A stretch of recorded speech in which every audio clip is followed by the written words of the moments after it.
اسرائیل مسیحا کی سرزمین، اسرائیل کا طویل انتظار شدہ نجات دہندہ۔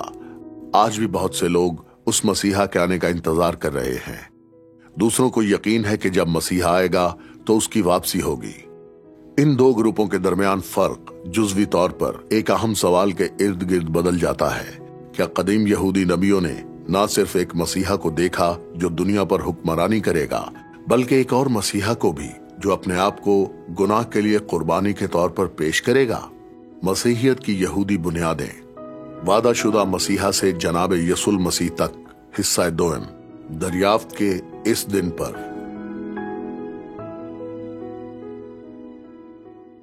یہاں یروشلم میں ایک آنے والے مسیحا کی امید اتنی ہی حقیقی ہو گئی ہے جیسا کہ زیتون کے پہاڑ پر محیط یہ قدیم قبرستان۔ یہاں ہزاروں یہودی قبریں ایک قدیم مسیحی پیشن گوئی کی تکمیل کی منتظر ہیں۔ حضرت زکریا کے مطابق اسرائیل کا طویل انتظار کا بادشاہ اور مسیحا زیتون کے اس پہاڑ پر اس دن کھڑا ہوگا جب وہ دنیا پر حکومت کرنے کے لیے واپس آئے گا۔ تب خداوند خروج کرے گا اور ان قوموں سے لڑے گا جیسے جنگ کے دن لڑا کرتا تھا، اور اس روز وہ کوہ زیتون پر جو یروشلم کے مشرق میں واقع ہے کھڑا ہوگا۔ صحیفہ حضرت زکریا باب 14 آیت نمبر 4۔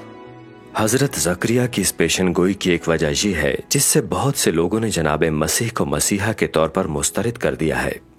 اگرچہ انجیل شریف کے اکاؤنٹس جناب مسیح کو کوہ زیتون سے یروشلم آنے کے طور پر بیان کرتے ہیں، کھجور کے اتوار کو پیروکاروں کی تعظیم کرتے ہوئے منایا جاتا ہے، جیسے طویل عرصے سے انتظار کیا جانے والا بادشاہ جمعے کے دن رومی صلیب پر مصلوب ہو جائے گا۔ ایک مصلوب مسیحا حضرت زکریا کی پیشن گوئی کو کیسے پورا کر سکتا ہے؟ اور کیا انجیل شریف کے اس دعوے پر یقین کرنا کوئی معنی رکھتا ہے کہ 3 دن بعد وہ مردوں میں سے جی اٹھے اور اس کے 40 دن بعد جناب یسوع المسیح اسی مقام سے اپنے شاگردوں کی موجودگی میں آسمان پر اٹھائے گئے؟ اور اس کے جاتے وقت جب وہ آسمان کی طرف غور سے دیکھ رہے تھے تو دیکھا 2 مرد سفید پوشاک پہنے اس کے پاس کھڑے ہوئے اور کہنے لگے، اے گلیلی مردو، تم کیوں کھڑے آسمان کی طرف دیکھتے ہو؟ یہی یسوع جو تمہارے پاس سے آسمان پر اٹھایا گیا ہے، اسی طرح پھر آئے گا جس طرح تم نے آسمان پر اسے جاتے دیکھا ہے۔ مسیحا کی ان متضاد تصویروں کو قریب سے دیکھنے کے لیے میں نے 2 آدمیوں سے ملاقات کی جو یہ مانتے ہیں کہ عبرانی کتاب مقدس خود ایک مسیحا کی توقع کرتی ہے جو ایک مسیحا بننے کے لیے تیار ہوگا۔ مینو کالشر یروشلم میں ایک امام ہیں۔ ایونر بوسکی اسرائیل کے جنوب میں کتاب مقدس کے قصبے بیرشبا میں رہتے ہیں۔ ایونر ایک لائسنس یافتہ گائیڈ ہیں اور ساتھ ہی کتاب مقدس کے طالب علم بھی ہیں۔ ہم یروشلم کے قدیم شہر کے نیچے ڈھلوان پر ملتے ہیں۔ ٹھیک ہے، تو اگر یہ وادی کدرون ہے تو کیا پانی کدرون سے گزرتا تھا یا یہ ایک بہت خشک وادی تھی؟ موسمی طور پر موسمی؟ جی ہاں، دسمبر سے مارچ تک ہلکی بارش ہوتی ہے۔ اب ہم یہاں اس کے پیندے میں ہیں لیکن یہ بہت گہرا ہوتا ہوگا۔ صرف یہی نہیں، لیکن جہاں ہم کھڑے ہیں وہ جناب مسیح کے دور میں زمینی سطح سے تقریباً 30 فٹ اونچی ہے۔ یہ سارا ملبے سے بھرا ہوا تھا جب خانہ خدا تباہ ہوا اور انہوں نے سامان کو اوپر سے دھکیل دیا۔ کیا آپ ان تمام چھتوں کو دیکھ سکتے ہیں؟ جی ہاں۔ وہ سب ٹھوس زمین پر نہیں بلکہ ملبے پر بنائے گئے ہیں جو سن 70 عیسوی میں خانہ خدا کی تباہی کے وقت آتے ہیں۔ لہٰذا یہ پوری چیز کبھی نہیں بنتی۔ یہ تقریباً 150 فٹ دیواروں سے سیدھا نیچے آ گیا ہوگا، جو یروشلم کے مشرقی حصے کی حفاظت کرنے والی واقعی ایک گہری دفاعی دیوار ہے۔ او واہ، دیکھ کر بالکل بھی معلوم نہیں ہوتا۔ یہ آج ٹھوس زمین کی طرح لگتا ہے۔ واہ، اور یہاں آپ کسی ایسی چیز کی طرف آتے ہیں جو واقعی پرانی لگتی ہے۔ ہم اس کے بارے میں کیا جانتے ہیں؟ یہ مکابیوں کا مقبرہ ہے۔ یہ ماضی میں میکبین کس دور میں؟ تقریباً 130 سال قبل از مسیح، تو جناب مسیح سے 130 سال قبل یہ لگن اور ہنوکا کی سے تعلق رکھنے والے مکابیوں کے بادشاہ تھے، اور یہ ایک زیادہ امیر شخص کی قبر ہوتی ہے یہاں ایک مخروطی احرام کے ساتھ، اور ان دنوں میں یہ بہت امیرانہ سمجھا جاتا تھا کہ آپ کی قبر بہت اچھی ہو، اور آج اسے کبوتروں کے حوالے کر دیا گیا ہے نا؟ جی آج اسے ابسلوم کی قبر کہتے ہیں، لیکن یہ قرون وسطیٰ کا نام تھا جو تقریباً 1000 سال بعد دیا گیا تھا۔ یہ خوبصورت ہے جی ہاں، واقعی پیچھے مڑ کر دیکھتے ہوئے مجھے یہ دلچسپ معلوم ہوا کہ یہ مقبرے گتسمنی کے زیتون کے باغ سے صرف چند گز کے فاصلے پر کھڑے ہیں۔ جہاں ہم کھڑے تھے اس سے کچھ ہی فاصلے پر انجیل شریف کہتی ہے کہ جناب مسیح نے اذیت کے ساتھ دعا کی، اس مصائب کی توقع کے ساتھ جو طویل المعاد انتقام کے خلاف ہو سکتا ہے، ایک ایسے مسیح کی توقع جو دنیا پر حکمرانی کرے گا۔ تو آپ کے آباء و اجداد کے پاس تھی یہ امید، عظیم توقع ایک عظیم بادشاہ کی، ایک عظیم امام، ایک عظیم نبی، حضرت موسیٰ سے بھی بڑے۔ اسی لیے انہوں نے جناب مسیح کو رد کیا جب وہ ان کے پاس تشریف لائے، کیونکہ یہ امید کی تکمیل نہیں تھی، کیونکہ یہ وعدے کی تکمیل نہیں تھی۔ جیسے بہت ساری چیزیں خدا تعالیٰ نے کی ہیں، انہوں نے اسے ایک انجینئرنگ مینول کے تناظر میں نہیں دیا، 1 2 3 اور 4، انہوں نے اس امید کو پھیلا دیا عبرانی کتاب مقدس میں۔ اس لیے بعض اوقات آپ کے پاس مختلف تاثرات ہو سکتے ہیں، اور وہ تاکید جو بہت مقبول تھی، آج کی طرح عوام کو ایک مضبوط رہنما چاہیے جو ان کی معیشت کو مضبوط کرے، جو امن کو قائم کرے اور جنگ کو ختم کرے۔ تو لوگ یہ چاہتے ہیں، انہوں نے مسیحا کی وضاحت کو ایک فاتح جنرل کے طور پر دیکھا۔ تو حقیقی معنوں میں ان کے پاس انہیں مسترد کرنے کی ایک وجہ تھی، ٹھیک ہے؟ ایسے ہے نا، کیونکہ ان کی توقع کے برعکس تھا۔ وہ بیرونی پہلوؤں کو دیکھ رہے تھے، لیکن مسیحا کا ایک پورا دوسرا پہلو تھا جو مصیبت زدہ خادم کے طور پر پیش آتا ہے۔ یہاں تک کہ انہوں نے 2 مختلف نام بھی لیے۔ انہوں نے کہا کہ 2 مختلف مسیحا ہونے والے، ایک حضرت یوسف جو پورا کریں گے مصائب کے پہلوؤں کو، لیکن مسیحا حضرت داؤد کا بیٹا ایک فاتح ہیرو کے طور پر آئے گا، لہٰذا اس لیے وہ پوری طرح سے نہیں سمجھ پائے۔ اور یہ سمجھ میں آتا ہے کیونکہ ہم اس حقیقت کی طرف اشارہ کر رہے تھے کہ مسیحا کے بہت سے معنی ہیں اور یہ بہت سے مختلف لوگوں پر لاگو ہوتا ہے، نبی یا کسی بھی مسح شدہ پر، اور 2 آنے والے۔ جی، کیونکہ یہ کنفیوزنگ ہے تو وہ لازماً کنفیوز ہوئے ہوں گے۔ ٹھیک ہے، پر آپ کہہ رہے ہیں کہ وہاں پر کوئی، یہ ان میں کتنا عام تھا کہ وہ 2 مختلف قسم کے مسیحاؤں پر ایمان رکھتے ہوں؟ وہ جی، مصیبت زدہ مسیحا اور مسیحا حضرت یوسف کی پہلی بخشش شاید 100 سال قبل از مسیح میں شروع ہوئی، لیکن یہ واقعی واضح نہیں تھا۔ آپ جانتے ہیں ہمیں 2000 سال بعد دیکھنے کا ایک طرح سے فائدہ ہوا ہے، اور ہم کہتے ہیں ارے یہ بہت واضح ہے۔ یہ ایک عنصر تھا، اور جناب مسیح نے کہا کہ انہیں کچھ گرفت میں لینا چاہیے، لیکن وہ رجحان جو ہر ایک ان چیزوں پر توجہ مرکوز کرنا ہوتی ہے جو ہمارے دل کے قریب ہیں، اور ذاتی طور پر آپ کا اپنا ذاتی سکون، کامیابی اور ملک کی ترقی، یہ وہ چیز ہے جس پر ہم یقین کرنا چاہتے ہیں۔ ٹھیک ہے، لیکن آپ کہہ رہے ہیں کہ کتاب مقدس میں یہودی لوگوں نے اپنے وعدے میں کچھ دکھ کے عناصر کو بھی دیکھا تھا، یعنی ان سے جو وعدہ کیا ان میں کچھ مصائب اور تکالیف۔ جی، مجھے لگتا ہے مینو حضرت یسایہ باب 53 کے ساتھ اس میں ہماری مدد کر سکتے ہیں، جو جناب مسیح سے 700 سال پہلے لکھا گیا تھا۔ جی بالکل، اگر آپ باب 53 پر جائیں یا باب نمبر 52 کو دیکھیں، آیت نمبر 13 سے یہ خدا کے خادم کے بارے بات کرتا ہے اور کہتا ہے کہ خدا تعالیٰ کا خادم اعلیٰ ہے اور بلند ہے۔ جب آپ صحیفہ حضرت یسایہ میں الفاظ کو دیکھتے ہیں، جی ہاں، مطلب ہے اونچا کیا گیا، بلند یعنی اونچا، جی ہاں، جسے عرفہ کیا گیا۔ آپ اس لفظ کو چیک کرتے ہیں رم ونیسا حضرت یسایہ کے صحیفے میں، جی، اور ہمیشہ یہ خدا کو بیان کرتی ہے گڈ پازیٹیو طریقے کے ساتھ۔ جی، باب 6، باب نمبر 2 اور حتیٰ کہ باب نمبر 57 بھی، اور حتیٰ کہ باب 11 بھی، تمام جگہوں پر جب آپ یہ لفظ لیتے ہیں رام ونیسا یعنی کہ بلند کیا گیا ہوا، میں اسے دہرانے کی کوشش نہیں کروں گا۔ جی ہاں، ٹھیک ہے، اور مثبت طریقے سے ہمیشہ خدا ہے۔ جب لوگ اس جگہ پر رہنے کی کوشش کرتے ہیں تو یا تو وہ شیطان ہے یا پھر کہ گنہگار لوگ۔ تو جب وہ بات کر رہا ہے صحیفہ حضرت یسایہ 52 باب آیت 13 میں اس مصائب اٹھانے والے خادم کے بارے میں، حتیٰ کہ وہ خادم مصائب اٹھا رہا ہے پر وہ خدا ہے، تو حضرت یسایہ جانتے تھے کہ وہ کیا بات کر رہے۔ اگر یہ صرف ایک آیت ہوتی تو آپ شاید کہتے ہیں مینو یہاں رکاوٹ ہے، ہم نہیں جانتے، بہت سے خفیہ مسائل ہیں، مگر وہ آپ کو پورا ایک باب دیتا ہے، وہ مسیحا کی شناخت کے لیے آپ کو سب چیزیں واضح کر رہا ہے۔ تو آپ کہہ رہے ہیں کہ یہ باب بیان کرتا ہے خادم کے مصائب کو، اور یہ بھی نشاندہی ہے کہ یہ وہی ہے جو اعلیٰ اور بلند ہے، اور وہ خدا تعالیٰ ہوگا، کیونکہ اگر یہ انسان ہوگا تو یہ شیطان ہے، یہ ایک غلط صورتحال ہے، یہ ایک گناہگار شخص ہوگا یا کچھ اور ہوگا، یہ لازماً خدا ہونا چاہیے، خادم خدا ہونا چاہیے۔ تو اگر خادم لازماً خدا ہونا چاہیے تو لازماً یہاں پر کوئی اور بھی ہوگا، ہے نا؟ ٹھیک ہے، تو آپ اسرائیل کے لوگوں کی مسیحی امید کے اندر کہہ رہے ہیں کہ وہاں مصائب کی اور فتح کی دونوں کی امید تھی۔ جی بالکل، پر یہ الجھی ہوئی ہے، وہ یہ نہیں دیکھ جی سکتے ہاں، کہ یہ کس طرح سمجھنا چلے گا۔ واقعی مشکل تھا، جیسا کہ کچھ لوگوں نے سوچا تھا کہ اسرائیل کی ایک ریاست بننے کے 40 سال بعد ہر چیز کا خاتمہ ہو جائے گا 1988 میں، اور کچھ لوگ اس پر غلط تھے، یا زیادہ تر لوگ جنہوں نے کہا کہ یہ غلط تھا۔ اس لیے ہم یہ سمجھنے کی کوشش کر رہے ہیں کہ یہ وہ لوگ تھے جو واقعی مسیحا کے آنے کی خواہش کر رہے تھے اور وہ واقعی محنت کر رہے تھے۔ آپ کو معلوم ہے یہ ان الفاظ پر محنت کرنے کے بارے میں بات کر رہا ہے، ان کے منتظر ہیں، یہ جاننے کی کوشش کر رہے ہیں کہ خادم کس وقت اور کس انداز میں آئے گا۔ کتاب مقدس میں روح القدس کی بنا پر اور یہ مسیحی پیشن گوئی کو سمجھنے سے یہ دو مختلف تاثرات پیدا ہوئے، ایک فاتح اور ایک مصائب زدہ۔ یہودی صحیفوں میں تمام پیشن گوئیوں میں سے حضرت یسایہ کی تحریر آنے والے مسیحا کے بارے میں سب سے زیادہ بات کرتی ہیں۔ باب 52 اور 53 میں نبی ایک طاقتور بادشاہ کے دونوں تصورات کو ایک ساتھ لاتے ہیں اور بڑی تفصیل میں ایک مصیبت زدہ خادم کی وضاحت کی جاتی ہے۔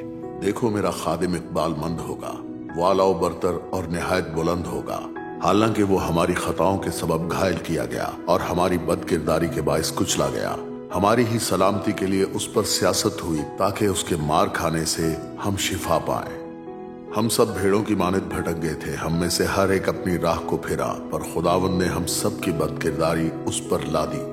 لیکن خداوند کو پسند آیا کہ اسے کچلے، اس نے اسے غمگین کیا۔ اپنی جان ہی کا دکھ اٹھا کر وہ اسے دیکھے گا اور سیر ہوگا۔ اپنے عرفان سے میرا صادق خادم بہتوں کو راست باز ٹھہرائے گا، کیونکہ وہ ان کی بد کرداری خود اٹھا لے گا۔ اس لیے میں اسے بزرگوں کے ساتھ حصہ دوں گا، کیونکہ اس نے اپنی جان موت کے لیے اڑیل دی۔ صحیفہ حضرت یسایہ باب 53۔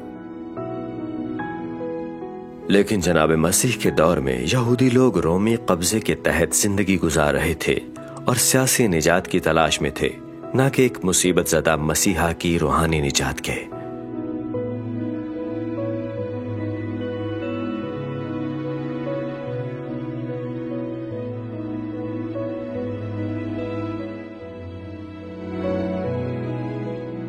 اب آپ کو معلوم ہے کہ ہم مسیحا کے بارے میں بات کر رہے ہیں اور واقعی اس کی دولت کے بارے میں، اور جیسا کہ آپ نے شروع میں اشارہ کیا، ایمان کا مکمل رنگ اس بات کی سمجھ کے ساتھ آتا ہے کہ یہودی لوگ کیا تلاش کر رہے تھے اور ان کی کیا سمجھ تھی اس بارے، اور ان کی توقع کیا تھی۔ مگر میں نے سنا ہے کہ کچھ لوگ کہتے ہیں شاید انہوں نے اس لیے جناب مسیح کو رد کیا کیونکہ انہیں شاید اس امید کی توقع تھی جو کہ آپ نے بیان کی۔ انہیں امید تھی ایک طاقتور بادشاہ کی جو انہیں آزادی دلائے گا، لیکن انہوں نے اس طاقت کو اپنی حاکمیت لادنے سے انکار کر دیا تھا تو انہیں رد کر دیا گیا۔ پر یہ اس سے زیادہ پیچیدہ ہے، ایسا نہیں کہ یقیناً ایسا ہے۔ آپ جانتے ہیں سب چیزوں میں ایک جناب مسیح یا یشوع، ان کے نام عبرانی میں بہت مقبول تھے۔ ہجوم، آپ جانتے ہیں، اس پہاڑ پر نیچے آتے ہوئے کھجور کی شاخیں نیچے پھینک رہے تھے اور شانہ کہہ رہے تھے۔ وہ ایک بہت ہی مقبول شخصیت تھے، اور اس لیے آپ کو اس حقیقت کے ساتھ ایک طرف توازن رکھنا ہوگا کہ قیادت کو اس بات کا خدشہ تھا کہ اس قدر مقبول ہو جائیں گے کہ وہ تقریب اور اس کے بعد بھی ان سے دور ہو جائیں گے۔ ٹھیک ہے، تو آئیں ہم پہلے اس نقطے کو واضح کر لیں کہ عوام ان سے محبت کرتی تھی۔ وہ اس پہاڑ سے یہ اعلان کرتے ہوئے نیچے آئے کہ مسیحا آ رہا ہے، یہ جشن تھا، پھر بھی وہ ان سے منہ موڑ لیتے ہیں، بلکہ ان سے پیچھے پھر جاتے ہیں اس طرح سے، اور پھر بعد میں کچھ دنوں بعد، کچھ عرصے بعد وہ حاکموں کی پیروی کرنے لگتے ہیں۔ تو یہ سب کس طرح کیسے ہوا؟ ان کا ذہن عوام کی سوچ کیسے تبدیل ہوئی؟ جناب مسیح کی مصلوبیت رات کے وقت کی گئی تھی، وہاں کوئی نہیں تھا، سب سو رہے تھے۔ اسرائیل میں 99% لوگ اس وقت سو رہے تھے، تو جب وہ بیدار ہوئے تو وہ فسح کا دن تھا، اس لیے غیر معمولی بات ہو گئی۔ بعد میں پھر ان لوگوں نے کہا کہ ارے یہ کیا ہو گیا، قائدین یروشلم میں کیا کریں؟ شاید ان کے پاس کوئی وجہ تھی اس آدمی کو مسترد کرنے کی۔ اگر انہوں نے ایسا کیا تو ہم اپنے قائدین کی پیروی کریں گے۔ لیکن بھلا وہاں کچھ لوگ ایسے نہیں تھے جو انہیں مصلوب کرنے کے لیے کہہ رہے تھے؟ جی، یہ صبح کے تقریباً 5 بجے کا وقت تھا، آس پاس بہت کم لوگ تھے۔ اس وقت شاید یہ ایک آدھا شدہ ہجوم تھا۔ اس وقت زیادہ تر لوگ فسح کی وجہ سے صبح 5 بجے ہی سو رہے تھے، بالکل کرسمس کی رات کی بات کی طرح لوگ اگلی صبح اپنے بستروں میں سو رہے ہیں۔ ٹھیک ہے، یہ سمجھ میں آتا ہے کہ انہیں مسترد کیا گیا کیونکہ انہوں نے حاکموں کا سامنا اور مقابلہ کرنے کی کوشش کی اور ان کے ساتھ طاقت کی شراکت کو بھی مسترد کیا۔ جی بالکل، صحیفہ حضرت دانیال باب 2 یقیناً مستقبل کی عکاسی کرتا ہے، پر جب طوفان آتا ہے تو یہ اس تصویر کو تباہ کر دیتا ہے، یہ تصویر کے ساتھ بادشاہی کا اشتراک نہیں کرتا۔ یہی اصول یہاں لاگو ہوتا ہے کہ جب مسیحا آتا ہے تو وہ تمام تخت حاصل کرتا ہے، اور ہم سب کو لوگوں کو اس کے سامنے جھکنے کی ضرورت ہے، بادشاہ بھی اور دوسرے لوگ بھی۔ انہوں نے یہ نہیں کہا یہی اس پہاڑ پر ہے، انہوں نے حضرت داؤد کے بیٹے ہوشنا کہا۔ داؤد کے؟ حضرت داؤد، جی ہاں۔ ہاں ٹھیک ہے، تو آپ اس حقیقت پر توجہ دے رہے ہیں کہ کہانی کے پیچھے واقعی بہت کچھ ہے اس کے پس منظر میں، اور آپ انہیں الزام نہیں دے سکتے کیونکہ باب نمبر 8 میں الزام کس پر؟ جناب مسیح، کیونکہ انہوں نے کہا کہ میں روشنی ہوں۔ جناب مسیح نے فرمایا میں وہ ہوں، انی ہوں، تو عبرانیوں کے لیے یہ خدا بولتا ہے، خدا ہی یہ سب کہہ رہا ہے، کیونکہ ایسے ہی خدا نے موسیٰ سے کلام کیا قدیم وقتوں میں، یعنی کتاب مقدس کے زمانے میں. یہ ایسے کہ یہ ان کے فنگر پرنٹ ہیں ان کے کلام کے، اور انہوں نے اس کو قبول نہیں کیا. میں نور ہوں، نہیں تم نور نہیں ہو. اگرچہ وہ معجزات کر رہے جی تھے. یہی تو انہوں نے ان سے فرمایا، جو میں کہتا ہوں نہیں مانتے، جو میں کر رہا ہوں وہ تو دیکھو. تو میں نور ہوں، ارے رہنے دو. تو انہوں نے ایک اندھے کو پکڑا اور اسے آنکھیں بخش دیں. جیسا کہ اگر واپس پیدائش کی کتاب میں جائیں وہ ریت سے آنکھیں دیتے ہیں کہ دیکھو میں خالق ہوں. انہوں نے قبول نہیں کیا تو وہ لازرس کو لیتے ہیں اور زندگی بخش دیتے ہیں اس کو. ٹھیک ہے تم میری باتوں کو قبول کرنے کو تیار نہیں، دیکھو میں نے کیا کر دیا ہے. تو سردار کاہن کیا کر رہے ہیں؟ آئیے ان دونوں کو مار دیتے ہیں، جیسے کہ آؤ ثبوت کو ختم کریں. اور اس کے ساتھ یہ ہمیشہ ایک ہی مرتبہ ذکر کرنا بہت ضروری ہے کہ یہ کہتا ہے کہ عام لوگوں نے انہیں خوشی سے قبول کر لیا. یہ ایک بہت ہی مقبول شخصیت تھے. لیکن کیا ہوا ان دنوں کی طاقت کی سیاست خانہ خدا کے اندر وہ لوگ تھے جو رومیوں کے ساتھ تعاون کر رہے تھے، اور اپنا سکون قائم کرنے کے لیے انہوں نے مسیحا کو رد کر دیا. بہت بڑی غلطی، لیکن کچھ ایسا جس میں لوگ شامل نہیں تھے. یہ بعد میں تھا جب انہوں نے کہا میں نہیں جانتا اور لگتا نہیں کہ ہم قائدین کی پیروی کریں گے. اس وقت جب تقسیم واقع ہوئی تھی، اور جناب مسیح نے خود ان کو یہ کرنے کی اجازت دی، کیونکہ وہ جانتے تھے کہ ان مصائب سے جی ہاں وہ دکھ اٹھائیں گے ہماری جگہ پہ. جی صحیفہ حضرت یسایہ 53 باب میں کیا یہ کہتا ہے کہ انہیں مردوں میں سے حقیر اور مسترد کر دیا گیا. تو بالآخر رد کرنے کا سوال نازل ہوتا ہے خدا کی حکمت عملی پر، جیسا کہ صحیفہ حضرت یسایہ باب 53 میں کہا گیا ہے. اور آپ جانتے ہیں کہ یہ رد کرنے کے عمل سے کیا ہوگا؟ یہ ہمیں لے جائے گا قیامت کی طرف، اور یہودیوں اور غیر قوموں کے لیے یکساں طور پر اسرائیل کے مسیحا کے ذریعے نجات کی پیشکش کرے گا. لوگوں کے ذہن میں غلط خیال ہے کہ جناب مسیح کو کس نے قتل کیا، اور تاریخ میں اب بھی کچھ مذاہب ہیں جو کہ یہودیوں کو اس کا الزام دیتے ہیں کہ جناب مسیح کو انہوں نے قتل کیا. تو ہمیں اس کو سمجھنا چاہیے ٹیبل پر کارڈز رکھنے کی نیت سے. جناب مسیح کی صلیب پر وہ موت کامیابی ہے خدا تعالیٰ کی. جناب مسیح صلیب پر مرنے کے لیے ہی آئے تھے، کیونکہ یہی منصوبہ خداوندی تھا. تو اگر وہ آئے ہی تھے مرنے کے لیے تو تم مجھے کیوں الزام دیتے ہو، مطلب یہودی قوم کو؟ اصل حقیقت یہ نہیں ہے، خدا ہم پر الزام دے رہا ہے، اور یہی اس کی وجہ ہے کہ ہم اتنے بابرکت نہیں ہیں کیونکہ ہم نے ان کی پیروی نہیں کی. صلیب کی طرف جاتے ہوئے یعنی اپنے گھٹنوں پر گر کر روئے نہیں اور ان کا شکریہ نے ادا کیا. اس کی بجائے ہم نے ان پر تھوکا اور انہیں برا بھلا بھی کہا. تو صلیب ایک فتح ہے. ہم صلیب کی طرف کیسے چل کر جاتے ہیں، یہ ہے اصل مسئلہ. ایک بار پھر میں شامل کروں گا، کچھ ایسے تھے جو ان پر تھوکتے تھے اور دوسرے جو ان کے ساتھ چلتے تھے. اس لیے ہمیں اس توازن کو برقرار رکھنا ہوگا کہ آپ کا اصل نقطہ کون سا ہے. جی یہ سچ ہے، ان میں بہت سے لوگ تھے جو کہ انہوں نے پہلے بھی کہا ان کی پیروی کرتے تھے. یہ اچھا ہے. ایک اور سوال ہے لیکن میں بعد میں آپ سے پوچھوں گا. یہ کچھ اور دیکھتے ہیں. چلیں، آج آپ کے لوگوں میں آج کا مسیحا کا تصور آخر کیا ہے؟ ان تمام برسوں کے بعد لوگوں کے ذہنوں میں کیا ہے؟ ہو سکتا ہے 70 سے 80% یہودی سیکولر ہوں، وہ کسی مسیحا کے آنے پر یقین نہ کرتے ہوں، لیکن جو رکھتے تھے ان میں سے زیادہ تر کا انحصار ایک مذہبی اسکالر پر ہے جو تقریباً 800 سال پیچھے جا رہا ہے، جس کا نام میمونیڈائز ہے. اور وہ کہتے ہیں کہ مسیحا اسرائیل کو جلا وطنی سے بحال کرے گا، وہ اسرائیل کے تمام دشمنوں کو شکست دے گا اور خانہ خدا دوبارہ تعمیر کرے گا. ان میں سے کچھ تاثرات یقیناً بائبل کے ہیں اور وہ بائبل کی چیزوں پر مبنی ہیں، لیکن آپ کو کوئی فوکس نہیں نظر آئے گا مسیحا کے اوپر جو اپنے لوگوں کو گناہوں سے چھٹکارا دلانے والا ہے. یہ بہت بہت بہت سال پہلے کی تعلیم تھی جب وہ مسیحا جوزف کے بیٹے کی بات کرتے تھے، اور وہ حضرت یوسف اور بی بی مریم کے بارے میں نہیں سوچ رہے تھے. وہ جناب مسیح کے ایک اور کردار کے بارے میں سوچ رہے تھے جسے انہوں نے لفظ یوسف کے ساتھ ہم آہنگ کرنے کے لیے چنا تھا، اور ان کا مطلب جناب مسیح سے ہی تھا. تو ان 3 جدید تعریفوں میں مصیبت زدہ مسیحا کے بارے میں کچھ نہیں. آپ کا بھی یہی مطلب تھا نا؟ جی ایسا ہی ہے. قدیم زمانے میں کچھ امام بھی تھے جو یہ مانتے تھے کہ ملکہ آستر کے بارے میں بھی کہ وہ بھی ایک قسم کی مسیحا ہیں، اس معنی میں کہ کس معنی میں؟ کہ انہوں نے لوگوں کو یہودی لوگوں کو بچایا. اس خیال سے وہ تاریخی اعتبار سے کچھ لوگوں کا ایسا ذہن رہا ہے. امامی یہودیت کا عقیدہ ہے کہ ایک زندہ مسیحا یا کوئی بھی ممکنہ طور پر مسیحا زندہ ہوتا ہی ہے، یعنی کسی دور میں بھی، اور خدا تعالیٰ طاقت بخشے گا اپنے اس ممکنہ مسیحا کو پر 2 شرائط پر. ایک کہ ان کی قوم بہت زیادہ اچھی ہے، خدا کے احکام پر چل رہی ہے تو وہ اس کے حقدار ٹھہریں گے، اور دوسرا آپشن یہ ہے کہ قوم تباہی کے راستے پر ہے اور خدا تعالیٰ اس شخص کو لوگوں کو بچانے کے لیے مسیحا بننے کا اختیار دیتا ہے تاکہ وہ تباہی سے بچے. پر بہرحال آپ اسے دیکھیے، ہو سکتا ہے کہ یہ کوئی بہت ہی چھوٹا سا بچہ ہو جو کہ ابھی اسکول میں ہو، جو کہ آگے جا کر اچھا اور راست باز بن سکتا ہو، جو کہ قابل ہو کہ آگے حاکمیت کے ذریعے مسیحا بنے قوم تو کا۔ پھر بھی یہ توقع ہے کہ کوئی مسیحا آنے والا ہے۔ آرتھوڈاکس کچھ تو یہودیوں لوگ کے ہوں گے، درمیان چاہے اور آرتھوڈاکس کچھ میں۔ قدامت پسند یہودی یقیناً بہت زیادہ۔ دوسرے لوگ امید کھو چکے، باقی لوگ یعنی امید کھو چکے۔ جی ہاں، کچھ لوگوں نے موسی دیان کو دیکھا، مثال کے طور پر یہ اسرائیلی جرنل مسیحا کی شکل میں، لیکن کچھ لوگوں کے لیے یہ ایک یہودیوں کے سینٹا کلاus کی طرح ہے، کوئی ایسا جو تحائف دے گا اور سب کچھ ٹھیک کر دے گا، لیکن کون جانتا ہے کہ کیا وہ واقعی کرسمس کی صبح نظر آئے گا۔ تو آج کل کے لوگوں کے ذہنوں میں یہ ہے، کلام کی آپ کی سمجھ سے، کتاب مقدس یا انجیل شریف سے، آپ کے خیال میں ہمارا ذہن کہاں ہونا چاہیے جب بات آتی ہے مسیحا کی حقیقی سمجھ کے بارے میں، آج اور مستقبل کے لیے بھی؟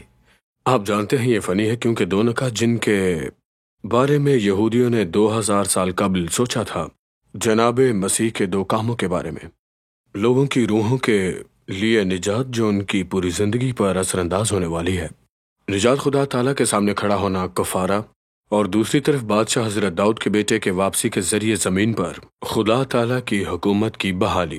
اس کے ساتھ مستقبل کا ایک پہلو بھی ہے جو کہ عرب امارات پر اثر انداز ہو گئے دنیا کے تمام ممالک کو متاثر کرے گا۔ تو میں سمجھتا ہوں کہ پہلا نکتہ واقعی آج کی انجیل کا زور ہے۔ جناب مسیح صرف یہودیوں کے ہی نہیں بلکہ پوری دنیا کے گناہوں کی ادائیگی کے لیے آئے تھے، تاکہ پوری دنیا ان کے ساتھ تعلق قائم کر سکے، صحیح رشتہ داری قائم کر سکے۔ تو جب ہم مسیحا کی بات کرتے ہیں صرف یہودیوں کا مسئلہ نہیں ہے؟ یہ سب کے لیے ہے۔ جی ہاں، جی ہاں۔ یہ خدا تعالیٰ کے ساتھ قرابت داری کا رشتہ ہے۔ لوگ جو ایسے مسیحا کا انتظار کر رہے ہیں کہ واہ وہ ہمارے تمام دشمنوں کا صفایا کر دے گا اور یہ سرزمین ہمیں ہمارے واپس کر دی جائے گی، یروشلم دوبارہ سے تعمیر ہو جائے گا۔ ہاں، اور آپ کے خدا تعالیٰ کے ساتھ ذاتی رشتے کے بارے میں کیا؟ نئے بدن کے بارے میں، گناہ پر روک لگانے کے بارے میں، شیطان کے بند ہونے کے بارے میں، یہ سب غائب ہے ان تمام تر پیغامات میں سے۔ تو میرے لیے مسیحا ہے خدا تعالیٰ کے ساتھ میرا ذاتی تعلق، اور دیکھ بھال کرنا ہے میرے اپنے گناہوں کی، اپنے آپ کو آزادی دینا اس کی خدمت کے لیے، اور یہ ممکن بنانا کہ میں اسے پکار سکوں، اے باپ، آبا، آوینو۔ یہ ہے اس کا مطلب کہ میں جاؤں، دروازے پر دستک ملے، دروازہ کھلتا ہے اور میں بھاگ کے ان کے گلے لگ جاؤں، اے میرے باپ، نہ کہ یہ شخص کون ہے بھلا۔ یہ ہے اس سب کا مطلب، اور اگر آپ یہ مس کر رہے ہیں تو آپ نہیں جانتے کہ وہ کون ہے۔ تو یہ قسم کا اگر مگر نہیں ہے، لیکن یہ ایک دونوں اور یہ بھی ہے۔ اگر آپ کو خدا تعالیٰ کے تعلق کا مسئلہ مل گیا ہے، گناہ کی معافی، روشنی میں چلنا مسیحا کے ذریعے آتا ہے، لیکن پھر ان کی بادشاہی زمین پر آئے گی، اور پھر ان کی تخلیق ہو جائے گی، وہ بادشاہی جس میں بیٹے، بیٹیاں اور عورتیں ہوں گی۔ اگر ان دونوں میں سے ہمارے دلوں میں خدا تعالیٰ کے حکم کی بحالی ہو اور اس زمین پر ان کے حکم کا دوبارہ قیام، یہ سب ایک ہی پیکج کا حصہ ہے اور ہم سب ہمیشہ کے لیے زندہ رہیں گے۔ جیسا کہ ہم نے آج اور بارہا دیکھا کہ یہ سب کچھ ہو نہیں رہا ہے، اس کی بہت ہی گہری جڑیں موجود ہیں عبرانی صحیفوں کے اندر۔ جی ہاں، جی ہاں، یہاں تک کہ جیسے ہم اس باغ گتسمنی میں ہیں، زیتون کے درختوں سے بھرا ہوا ہے اور اس میں قدیم جڑیں بھی ہیں، ہمیں اس کی جڑوں تک جانے کی ضرورت ہے کہ مسیحا کون ہے۔ تو آپ انجیل شریف سے پوری دنیا میں بہتری لا سکتے ہیں۔ ہزاروں برسوں سے کوہ زیتون ایک نظر آنے والی جگہ کے طور پر کھڑا ہے اور ایک طویل انتظار کے بعد نجات دہندہ سے جڑا ہوا ہے، لیکن یروشلم کے قدیم شہر کو نظر انداز کرنے والی یہ نسبتاً چھوٹی پہاڑی مسیحا کے لیے ایک ٹھوس گواہ فراہم کرنے میں تنہا نہیں ہے۔ جب جناب مسیح کے لیے اپنی شناخت ظاہر کرنے اور اپنی زندگی اور موت کے معنی کی وضاحت کرنے کا وقت آیا تو انہوں نے اپنے پیروکاروں کو یہودی صحیفوں میں اپنی جڑوں کی طرف اشارہ کیا۔ پھر اس نے ان سے کہا، یہ میری وہ باتیں ہیں جو میں نے تم سے اس وقت کہی تھی جب تمہارے ساتھ تھا، کہ ضرور ہے کہ جتنی باتیں موسیٰ کی توریت اور نبیوں کے صحیفوں اور زبور میں میری بابت لکھی ہیں پوری ہوں۔ پھر اس نے ان کا ذہن کھولا تاکہ کتاب مقدس کو سمجھیں، اور ان سے کہا، یوں لکھا ہے کہ مسیح دکھ اٹھائے گا اور تیسرے دن مردوں میں سے جی اٹھے گا، اور یروشلم سے شروع کر کے سب قوموں میں توبہ اور گناہوں کی معافی کی منادی اس کے نام سے کی جائے گی۔ تم ان باتوں کے گواہ ہو۔ انجیل شریف بمطابق حضرت لوکا 24 باب۔ تو کیا اس سے کوئی فرق پڑتا ہے کہ ہم جناب مسیح کے کلام پر یقین کرتے ہیں یہ صرف اسی صورت میں اہمیت رکھتا ہے اگر یہ سچ ہے کہ کتاب مقدس واقعی ایک مسیحا کی پیشن گوئی کرتی ہے جو نجات دہندہ اور ان سب کے بادشاہ کے طور پر واپس آنے سے قبل ہمارے گناہوں کے لیے دکھ اٹھائے گا اور مصلوب ہوگا۔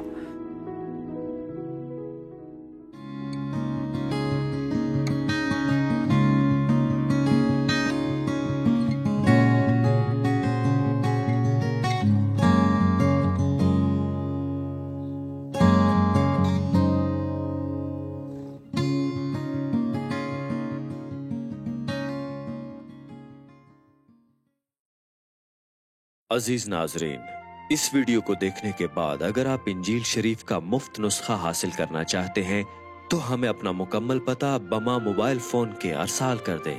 ہم پوری کوشش کریں گے کہ آپ تک انجیل شریف کا مفت نسخہ پہنچ جائے۔